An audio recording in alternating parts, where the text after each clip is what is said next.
Dans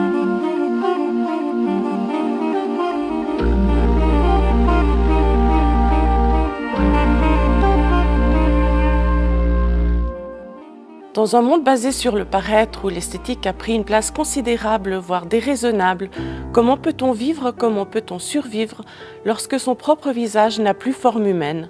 Pourtant, à la suite de maladies ou d'accidents, certaines personnes se voient obligées de supporter ce terrible fardeau qu'est devenu leur propre visage. C'est le cas de Pascal. Plus tard, il confiera « Au départ, je rêvais de moi avec mon ancien visage, puis j'en ai fait le deuil. Je l'ai laissé derrière moi. Ce nouveau visage, c'est un nouveau départ. » À mes yeux, l'enjeu de cette greffe allait bien au-delà des considérations esthétiques et fonctionnelles. Il ne s'agissait pas simplement de pouvoir parler et manger normalement. Je voulais que Pascal, comme il l'avait demandé, comme il le souhaitait depuis l'enfance, réintègre une vie sociale normale, qu'il puisse communiquer avec les autres, travailler, se marier, fonder une famille, et ne plus attirer l'attention des passants.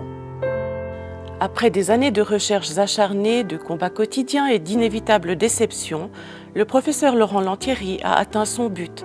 Avec toute son équipe, il redonne un visage à ceux qui l'ont perdu. Non seulement un visage, mais aussi une vie et surtout une dignité.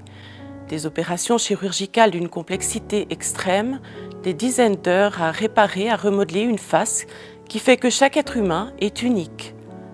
Aujourd'hui, la greffe de la face n'est plus de la science-fiction et le professeur Lantieri est bien là pour en témoigner.